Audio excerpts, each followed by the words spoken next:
కరీంనగర్ సహకార urban bank ప్రస్తుత పాలకవర్గ బ్యాంక్ బైలా నిబంధనలను ఉల్లంఘించిందని ఆరోపించారు మాజీ చైర్మన్ గడ్డం విలాస్ రెడ్డి. బ్యాంక్ బైలా ప్రకారం సహకార సంవత్సరంలో 2 సభలు నిర్వహించాల్సి ఉన్నప్పటికీ ఆ దిశగా చర్యలు తీసుకోవడం లేదన్నారు.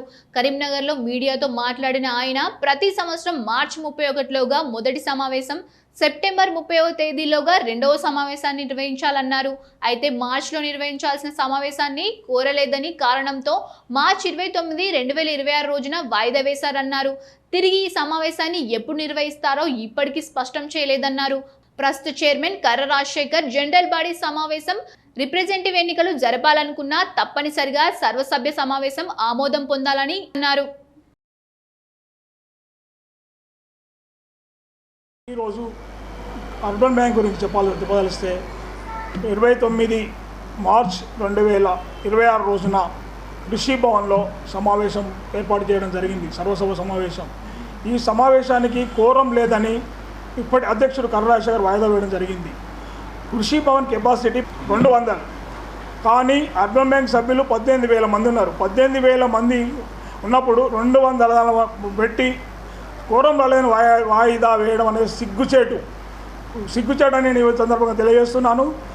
అసలు ముందే కోరం రాదు అని డిసైడ్ అయి ఈ సమావేశం ఏర్పాటు చేశాడు.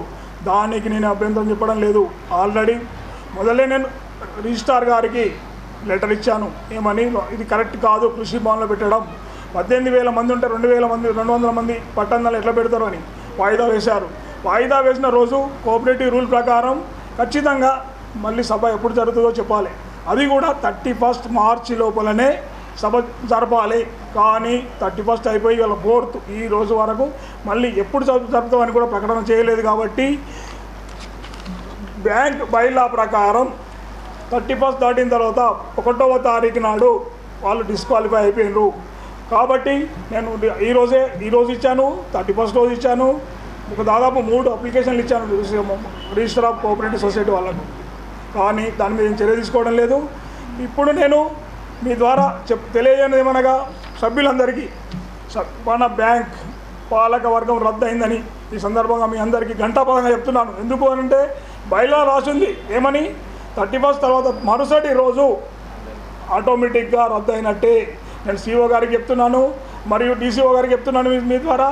ఇది రద్దయిన దానికి వాళ్ళ సంతకాలు ఇలా తీసుకుంటే మీరిద్దరు బలవుతారని దయచేసి వాళ్ళను అనర్హులుగా ప్రకటించాలని ఈ సందర్భంగా కోరుతున్నాను.